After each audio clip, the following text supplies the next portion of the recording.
Welcome to Affair Crimes Uncovered. Enjoy this true crime story.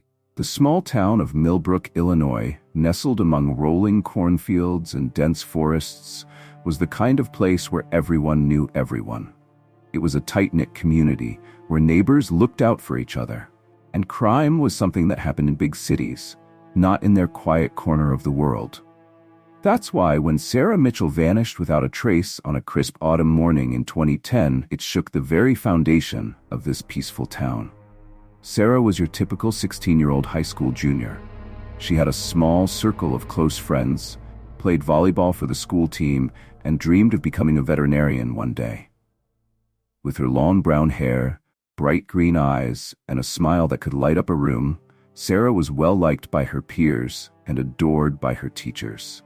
September 15, 2010, started like any other day for the Mitchell family. Sarah's mother, Linda, a nurse at the local hospital, had left for her early morning shift. Her father, Tom, a high school history teacher, was getting ready to head to work. Sarah's younger brother, Jake, was still fast asleep, enjoying the last few minutes before his alarm would go off. "Sarah, honey, your breakfast is getting cold." Tom called up the stairs, glancing at his watch. It was 7:15 a.m., and Sarah was usually downstairs by now, sipping her orange juice and scrolling through her phone. When there was no response, Tom climbed the stairs, thinking his daughter might have overslept. He knocked on her door. "Sarah, are you up?" Silence. With a mixture of concern and annoyance, Tom opened the door. The room was empty. Sarah's bed was made, her backpack was gone, and her window was slightly ajar. A cool breeze rustled the curtains. Tom's heart began to race. It wasn't like Sarah to leave without saying goodbye. He rushed downstairs, hoping to find a note on the kitchen counter or a text message on his phone. There was nothing. He called Linda at the hospital, his voice trembling. "Is Sarah with you? Did she have an early morning appointment I forgot about?" Linda's confusion quickly turned to worry. "No, Tom, what's going on?" As the reality of the situation began to sink in, Tom called the school. Sarah hadn't shown up for her first period class. He then dialed her friends' bat numbers one by one, each call increasing his panic. Nobody had seen or heard from Sarah since the previous evening. By 9 a.m., Tom had called the Millbrook Police Department. Officer Mike Daniels, who had known the Mitchells for years, arrived at their house within minutes. As Tom recounted the morning's events, Officer Daniels tried to remain calm and professional, but he couldn't shake the feeling that something was terribly wrong. "We'll find her, Tom," Officer Daniels assured him, even as he radioed for backup and initiated a missing persons report. "Sarah's a smart girl. Maybe she just went for an early morning walk or something." But deep down, both men knew that this was wishful thinking. Sarah Mitchell had vanished into thin air, leaving behind a loving family, a worried community, and a mystery that would haunt Millbrook for years to come. As news of Sarah's disappearance spread through Millbrook like wildfire, the once quiet town transformed into a hive of activity. Yellow police tape cordoned off the Mitchell home, and squad cars lined the street. Neighbors gathered in small groups, whispering theories and offering prayers. Linda Mitchell arrived home from the hospital, her nurse's scrubs still on, her face a mask of shock and disbelief. She collapsed into Tom's arms, sobbing uncontrollably. Their son Jake, now awake and aware of the situation, sat silently on the porch steps, his young mind struggling to comprehend the sudden absence of his big sister. Officer Daniels had called in reinforcements from the county sheriff's office. By noon, a command center had been set up in the high school gymnasium. Maps of Millbrook and the surrounding areas were spread out on folding tables, and volunteers were being organized into search parties. Sarah's friends huddled together in a corner of the gym, their faces pale and tear-stained. Emily, Sarah's best friend since kindergarten, clutched Sarah's volleyball jersey to her chest. "I just talked to her last night," she whispered to the group. "We were making plans for the weekend. She was fine. She was happy. This doesn't make any sense." As the search parties fanned out across Millbrook, no stone was left unturned. They combed through the woods behind the high school, where students often hung out after classes. They searched abandoned buildings on the outskirts of town. Divers even checked the murky waters of Miller's Pond, a popular swimming spot during the summer months. Meanwhile, Detectives interviewed Sarah's friends, teachers, and acquaintances. They pored over her social media accounts, looking for any clues that might hint at where she had gone or why she had disappeared. Did Sarah mention any problems at home? Detective Lisa Ramirez asked Emily during her interview. Emily shook her head vehemently. No, never. She loved her parents, and she adored Jake. She was always talking about how she couldn't wait to see him grow up. What about boyfriends? Was she seeing anyone? Emily hesitated for a moment. Well, there was this guy she liked, Jason Cooper. He's a senior, but they weren't officially dating or anything. Sarah was. She was kind of shy around boys she liked. Detective Ramirez made a note to follow up on Jason Cooper. Every detail, no matter how small, could be crucial in finding Sarah. As day turned to night, the mood in Millbrook grew somber. The initial shock had worn off, replaced by a gnawing fear that settled in the pit of everyone's stomach. Floodlights illuminated the search areas, and volunteers armed with flashlights continued to call out Sarah's name, their voices echoing through the darkness. Tom and Linda Mitchell sat in their living room, surrounded by friends and family who had come to offer support. The house felt eerily quiet without Sarah's laughter or the sound of her music playing from her room. "Where is she, Tom?" Linda whispered, her voice hoarse from crying. "Where's our baby girl?" Tom held his wife close, fighting back his own tears. "I don't know, honey, but we'll find her. We have to believe that." As the first day of Sarah's disappearance came to a close, the people of Millbrook clung to hope. But with each passing hour, that hope became tinged with a growing sense of dread. Something terrible had happened in their small town, and nothing would ever be the same again. As the days turned into weeks, the search for Sarah Mitchell continued. But the initial frenzy had given way to a more methodical investigation. The national media had descended upon Millbrook, turning the small town's tragedy into a spectacle for the rest of the country. News vans lined Main Street, and reporters with perfectly coiffed hair stood in front of the high school, delivering somber updates to their viewers. For the Mitchell family, life had become a surreal nightmare. Linda had taken a leave of absence from the hospital, unable to focus on anything but finding her daughter. Tom tried to maintain a sense of normalcy for Jake's sake, but his classes at the high school were now taught by a substitute. The empty desk in the front row of his classroom was a constant reminder of Sarah's absence. As the investigation progressed, Detective Ramirez and her team began to uncover aspects of Sarah's life that painted a more complex picture than the perfect small-town girl everyone thought they knew. Jason Cooper, the senior Sarah had a crush on, was brought in for questioning.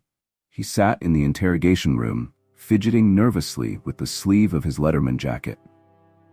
"When was the last time you saw Sarah?"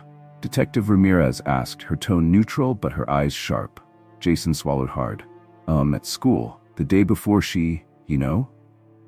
"Did you two have plans to meet up?" Jason's eyes darted around the room. "No, not really. I mean, we talked sometimes, but what, Jason?" He took a deep breath. "Look, Sarah was nice and all, but she wasn't really my type. I kind of told her that the day before she disappeared. She seemed upset, but I didn't think." Detective Ramirez leaned forward. "You didn't think to mention this earlier?" Jason's face crumpled. "I didn't want anyone to think I had anything to do with it. I swear, I would never hurt Sarah. Never." As Jason's revelations spread through the town, whispers and speculation ran rampant. Some blamed Jason for breaking Sarah's heart, while others defended him, insisting that rejection, while painful, wasn't a reason for a girl to run away or worse. But it wasn't just Jason who held secrets. As the police dug deeper into Sarah's life, they discovered a hidden online presence that surprised everyone who thought they knew her. Under the username Wildflower Dreams, Sarah had been active on several forums and chat rooms dedicated to fantasy role-playing games. In this online world, she wasn't the shy volleyball player from Millbrook. She was confident, outspoken, and had formed close friendships with people from all over the country. One of these online friends, a user named Dark Knight18, had been in frequent communication with Sarah in the weeks leading up to her disappearance. Their chats were mostly innocent, filled with discussions about game strategies and character development. But there were also hints of a deeper connection forming. When confronted with this information, Linda and Tom were stunned. "That can't be Sarah," Linda insisted, her voice shaking. She never showed any interest in those kinds of games, and she would never talk to strangers online. We taught her better than that. But the evidence was undeniable. The police managed to trace Dark Knight 18 to a 19-year-old college student named Alex Reeves who lived in a neighboring state. When questioned, Alex admitted to chatting with Sarah, but claimed he had no idea she was only 16. He swore he had nothing to do with her disappearance. As these new details came to light, the people of Millbrook began to look at each other with suspicion. If Sarah had been living a secret online life, what other secrets were hiding behind the perfectly manicured lawns and picket fences of their town? The case took another turn when Sarah's diary was discovered, hidden in a hollowed-out book on her bookshelf. The pages were filled with the typical musings of a teenage girl: crushes, frustrations with school and parents, dreams for the future. But there were also darker entries, hinting at a deep unhappiness that Sarah had kept hidden from everyone. One entry, dated just a week before her disappearance, read, "Sometimes I feel like I'm suffocating in this town, like I'm playing a role in someone else's story. I want to be free. I want to be me, the real me, not the me everyone expects me to be." As Detective Ramirez read these words aloud to Tom and Linda, the weight of their daughter's hidden pain crashed down upon them. Had they really known Sarah at all? And more importantly, had their failure to see her true self somehow led to her vanishing? The investigation continued, but with each new revelation the mystery only seemed to deepen.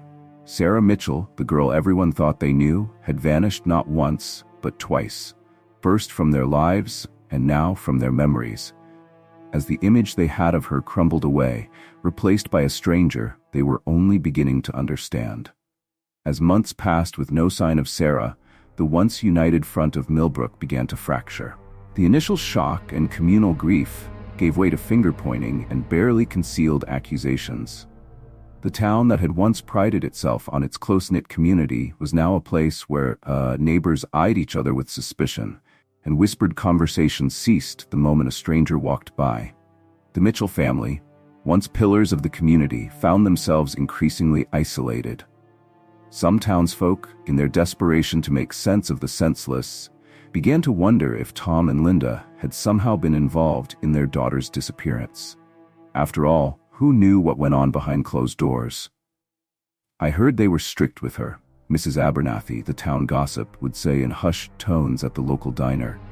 "Maybe she just couldn't take it anymore and ran away, and now they're covering it up." Others defended the Mitchells fiercely. "How dare you?" Mr. Johnson, the hardware store owner, once shouted at Mrs. Abernathy. "Those people are living through hell, and you're spreading lies." The high school, once a place of camaraderie and school spirit, became a battleground of competing theories and alliances. Students who believed Sarah had run away clashed with those who were convinced she had met with foul play. Fights broke out in the hallways, and the administration had to implement new security measures to keep the peace. Jason Cooper, the boy Sarah had a crush on, became a pariah. Despite being cleared by the police, many still believed he knew more than he was letting on. He started skipping classes, and his once promising future as a college athlete seemed to be slipping away. Emily, Sarah's best friend, found herself caught in the middle of the town's divide. She staunchly defended Sarah's character against those who bought into the secret online life theory, but she couldn't deny the evidence of the diary and chat logs. The stress took its toll, and Emily's grades began to slip. Her parents worried that she was headed for a breakdown. As winter settled over Millbrook, bringing with it a blanket of snow that seemed to muffle the town's turmoil, a new theory began to gain traction. It started as a whisper, a crazy idea that people were almost embarrassed to voice aloud.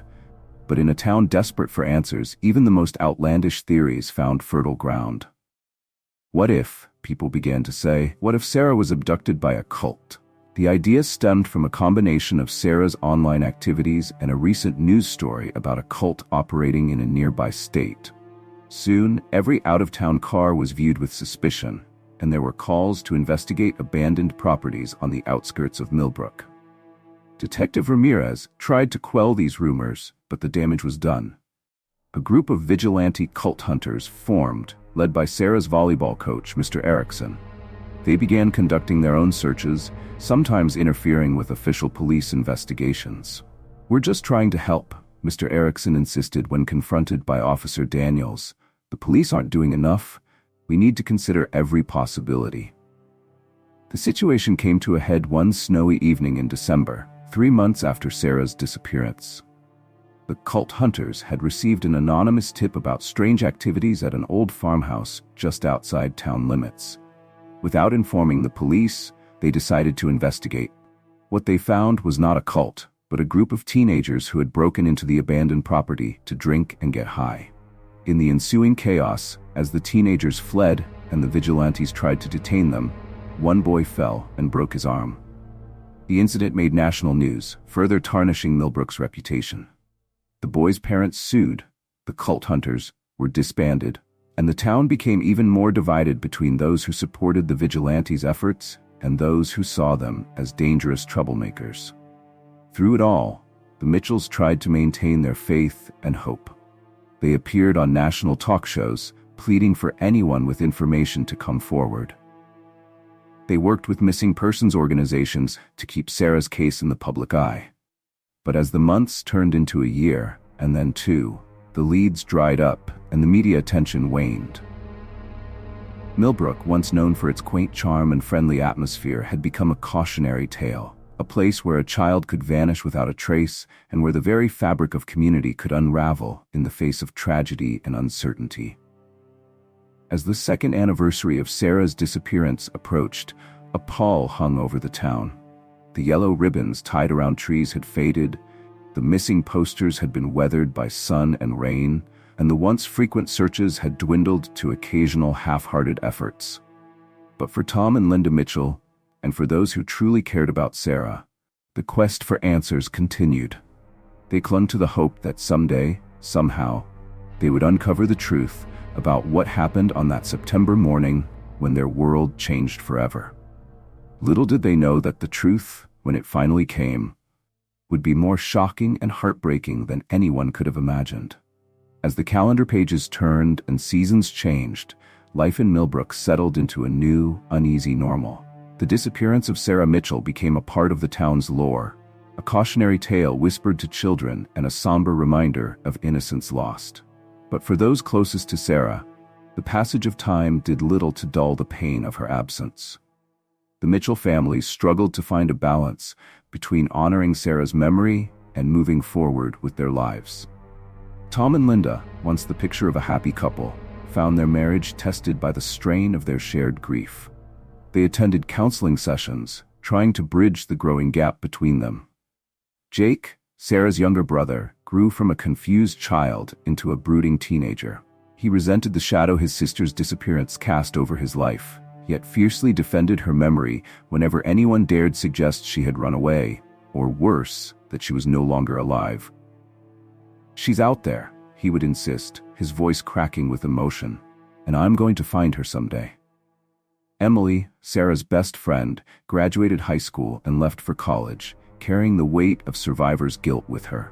She chose to study criminal justice, driven by a desire to solve mysteries like Sarah's and help other families find closure. The town of Millbrook itself underwent changes. The media circus had long since packed up and left, but the scars remained. Tourism, once a steady source of income for the quaint Illinois town, had dwindled. Who wanted to visit a place known for a tragic mystery? Some residents, eager to move on, suggested rebranding the town. "We can't let one incident define us forever," Mayor Thompson argued at a town hall meeting 5 years after Sarah's disappearance. The proposal was met with mixed reactions, with the Mitchell family and their supporters vehemently opposing any attempt to erase Sarah's memory. Detective Lisa Ramirez, who had led the initial investigation, found herself unable to let go of the case even as new assignments came and went. She kept a file on her desk, reviewing it whenever she had a spare moment, convinced that she had missed something crucial. As the years passed, new theories continued to emerge. A true crime podcast series dedicated an entire season to Sarah's disappearance, bringing national attention back to Millbrook. Amateur sleuths combed through old evidence, posting their findings on online forums and social media. One persistent theory involved a trucking company that had gone out of business shortly after Sarah vanished. The company's routes had included Millbrook, and some speculated that Sarah might have been abducted by one of the drivers. Despite extensive investigation, no concrete evidence ever materialized to support this theory. Another rumor suggested that Sarah had been recruited by a foreign spy agency, citing her hidden online life as evidence of her secret communications. This far-fetched idea gained traction among conspiracy theorists but was dismissed by serious investigators. Through it all, the Mitchells never gave up hope. Every year on the anniversary of Sarah's disappearance, they held a candlelight vigil in the town square. What started as a town-wide event gradually dwindled to a small gathering of family and close friends. But the Mitchells' determination never wavered. "We will never stop looking for our daughter," Linda would say, her voice strong despite the lines of worry etched on her face. "Sarah, if you're out there, please come home. We love you and we miss you every day." As the 10th anniversary of Sarah's disappearance approached, Millbrook prepared for another year of somber remembrance. Little did they know that the truth they had been seeking for so long was about to come to light, in a way that would shock the town to its core and change everything they thought they knew about the girl who vanished without a trace. It was a crisp autumn day, much like the one when Sarah had disappeared a decade earlier. Jake Mitchell, now 22 years old and a recent college graduate, was helping his parents clean out the attic of their family home. The Mitchells had decided to downsize, the large house feeling emptier than ever with both children grown. As Jake rummaged through old boxes, a familiar glint caught his eye. He pulled out a dusty shoebox, his heart racing as he recognized it as one of Sarah's old possessions. Inside, he found a collection of trinkets, friendship bracelets, ticket stubs from movies, and a small, leather-bound journal he had never seen before. With trembling hands, Jake opened the journal. The first few pages were filled with typical teenage musings, but as he flipped through, the entries became more serious, more troubled. Sarah wrote about feeling trapped, about a deep unhappiness she couldn't explain to anyone. And then, on the last written page, a single sentence that made Jake's blood run cold. "I can't do this anymore. I have to leave. I'm sorry." Jake's mind reeled. This wasn't the Sarah he remembered, the loving sister who had always seemed so happy and carefree. He rushed downstairs, the journal clutched tightly in his hands. "Mom, Dad," he called out, his voice shaking. I think I found something." Tom and Linda gathered around the kitchen table as Jake showed them the journal. Linda's hand flew to her mouth as she read the final entry, tears streaming down her face. Tom sat in stunned silence, the implications of this discovery slowly sinking in. "We have to take this to the police," Tom finally said, his voice barely above a whisper. Within hours, Detective Ramirez was sitting in the Mitchells' living room, carefully examining the journal. Though long since reassigned, she had never truly let go of Sarah's case. Now, with this new evidence, she felt a glimmer of the excitement she had experienced in those early days of the investigation. "This changes everything," Ramirez explained to the family. "If Sarah left voluntarily, it opens up new avenues for investigation. TEP will need to re-examine all our old leads with this new perspective." The news of the journal's discovery spread quickly through Millbrook. For a town that had been defined by mystery for so long, the possibility of answers was both thrilling and terrifying. Old wounds were reopened as residents grappled with the idea that Sarah might have chosen to leave, rather than fallen victim to some terrible fate. The investigation kicked into high gear. Sarah's online activities, which had been thoroughly examined years ago, were revisited with fresh eyes. Investigators focused on the weeks leading up to her disappearance, looking for any clues that might indicate where she had gone or who might have helped her. It was Emily, Sarah's old friend, who provided the crucial breakthrough. Now working as a junior detective in a neighboring county, she had maintained her own file on Sarah's case. When she heard about the journal, a memory stirred. "There was this one guy Sarah used to talk about sometimes," Emily told Detective Ramirez. "Not romantically, but like a mentor or something. She never told me his name, but she said he understood her in a way no one else did. I didn't think much of it at the time, but now? This information, combined with a deeper dive into Sarah's online history, led investigators to a man named Robert Caldwell. Caldwell, they discovered, had been running an online support group for teenagers dealing with depression and anxiety. Sarah had been an active member of this group in the months leading up to her disappearance. Further investigation revealed that Caldwell had abruptly shut down the support group and moved out of state just days after Sarah vanished. This coincidence was too significant to ignore. With a potential suspect identified, the investigation moved at a rapid pace. Search warrants were issued, and Caldwell's current residence in Oregon was put under surveillance. As the police closed in, the truth finally began to emerge. Robert Caldwell, it turned out, was not the benevolent mentor he had portrayed himself to be. He had a history of manipulating vulnerable teenagers, convincing them to leave their families and join what he called a community of like-minded individuals on a compound in rural Oregon. On a rainy morning in October, exactly 10 years and 1 month after Sarah's disappearance, the FBI raided Caldwell's compound. What they found there would bring both closure and new heartbreak to the Mitchell family and the town of Millbrook. The raid on Robert Caldwell's compound was swift and decisive.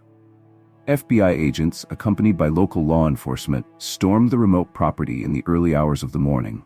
What they discovered inside was beyond anything they had anticipated. The compound housed a small community of individuals, mostly young adults, living in what could only be described as a cult-like environment. Caldwell, who called himself Father Robert, had created a twisted utopia where he promised healing and understanding to troubled souls. In reality, it was a place of manipulation and control. As agents searched the property, they made a discovery that sent shockwaves through the investigation team. In a small cabin on the outskirts of the compound, they found a woman in her mid-20s. She was thin, with long brown hair and green eyes that seemed both familiar and somehow changed. "My name is Sarah," she said quietly. "Sarah Mitchell. I've been waiting for someone to find me." The news of Sarah's discovery spread like wildfire. In Millbrook, people poured into the streets, hugging strangers and weeping openly. The girl who had haunted their town for a decade was alive. But the reality of Sarah's situation was far more complex than anyone could have imagined. As the full story emerged, it became clear that Sarah's disappearance was neither a simple runaway case nor a traditional abduction. Sarah, it turned out, had indeed left Millbrook voluntarily. Struggling with depression and feeling misunderstood by her family and peers, she had found solace in Caldwell's online support group. Over time, Caldwell had convinced her that the only way to truly heal was to leave her old life behind and join his community. "He made me believe that my family didn't really love me, that no one in Millbrook could ever understand me," Sarah explained to investigators. "He said he could help me become the person I was meant to be." On the morning of her disappearance, Sarah had slipped out of her window and met Caldwell at a predetermined location. They had driven across the country, with Sarah believing she was heading towards a better life. The reality of life on the compound, however, was far from the utopia Caldwell had promised. Sarah and the others were subjected to emotional manipulation, isolation from the outside world, and in some cases physical abuse. Caldwell maintained control through a combination of charisma, threats, and exploiting his followers' vulnerabilities. "I wanted to leave so many times," Sarah admitted. "But I was scared. Scared of what Robert would do, scared of facing my family and everyone back home. And part of me still believed that this was where I belonged." As the years passed, Sarah's doubts grew. She began to see through Caldwell's manipulation and recognize the toxic environment she was living in. But leaving seemed impossible. It wasn't until the FBI raid that she finally saw a chance at freedom. The news of Sarah's discovery and the truth behind her disappearance hit the Mitchell family like a tidal wave. Tom and Linda were overjoyed to know their daughter was alive, but devastated by the suffering she had endured. Jake struggled to reconcile the sister he remembered with the woman who had chosen to leave them behind. For the town of Millbrook, the revelation brought a mix of emotions. Relief at finally having answers warred with shock at the nature of those answers. The community that had been torn apart by suspicion and theories now had to grapple with a truth that was both simpler and more complicated than anyone had imagined. Sarah's return to Millbrook was a media sensation. Reporters once again descended on the small town, eager to cover the miraculous homecoming. But for Sarah and her family, the reunion was a private, emotionally charged affair. "I'm so sorry," Sarah sobbed as she embraced her parents for the first time in 10 years. "I never meant to hurt you. I thought I was doing the right thing." The road to recovery and reconciliation would be long and challenging. Sarah needed extensive therapy to deal with the trauma of her experiences. The Mitchell family had to learn how to be a family again, navigating the complex emotions of hurt, forgiveness, and love. The town of Millbrook, too, had healing to do. The years of suspicion and division had left deep scars. But as the full story of Sarah's ordeal came to light, a new sense of unity began to emerge. The community rallied around the Mitchells, offering support and understanding. Robert Caldwell and several of his associates were arrested and charged with multiple crimes, including kidnapping, abuse, and fraud. The legal proceedings would drag on for years, bringing more details of the compound's operations to light. As for Sarah, she faced the daunting task of rebuilding her life. At 26, she was both the girl who had vanished and a woman shaped by experiences her old friends and family could scarcely imagine. She decided to become an advocate for runaway teenagers and victims of manipulation, using her story to help others avoid similar fates. "I made a terrible mistake," Sarah said in her first public statement. "But I'm not the only one who's been in that dark place, feeling alone and misunderstood. If by sharing my story I can help even one person avoid the path I took, then maybe some good can come from all this pain." The mystery that had defined Millbrook for a decade had finally been solved, but the impact of Sarah's disappearance and return would be felt for years to come. It was a reminder of the complexities of human nature, the power of manipulation, and the enduring strength of family and community bonds. As Millbrook slowly returned to normal, the yellow ribbons that had faded over the years were replaced with new ones, symbols not of loss, but of homecoming and hope. The town had been changed forever, but from the ashes of tragedy, a stronger, more compassionate community was beginning to emerge. Sarah Mitchell's story would be told and retold, a cautionary tale and a testament to resilience. And in Millbrook, Illinois, people would hold their loved ones a little closer, knowing all too well how quickly an ordinary day could turn into a decade-long nightmare, and how sometimes even the darkest mysteries could find resolution in the light of truth.